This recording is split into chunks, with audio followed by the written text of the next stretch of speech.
Yeah.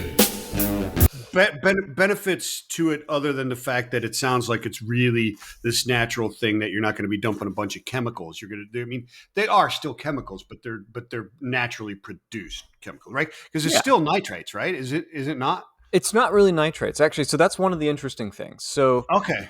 industrial fertilizers chemically, it was a brief little chemistry lesson for your audience. Yeah, please. Yeah. Industrial chemicals are typically very small molecules. So they're things like urea, ammonia. So they might have like Okay. 5-6 atoms in them. Very, very tiny, which means they're very Okay. mobile and they're very reactive.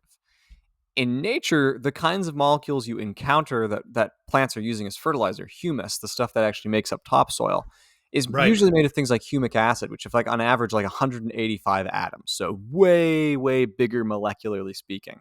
Okay. And that size makes all the difference in the world here. Size really matters I in heard this it. case. No, that's not true. Come on, dude. You just lost half the audience.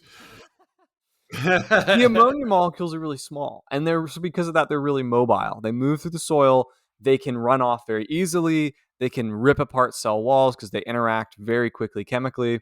But the humates, the things that you find normally, the things that are produced like by earthworms or by normal decomposer organisms, those are really big molecules.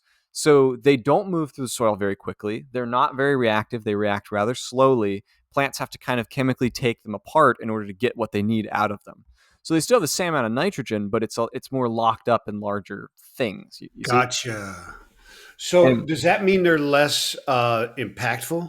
not precisely. It means that they're not as impactful on the same time frame. So if you dump a bunch of nitrogen on a plant, let's say ammonia, right? You'll kill it. You kill it, yeah, if you use way too much. But if you use the recommended amount, what will end up happening if you trip a little bit while you're fertilizing your if lawn, you trip a little bit, you end up blowing up the plant. you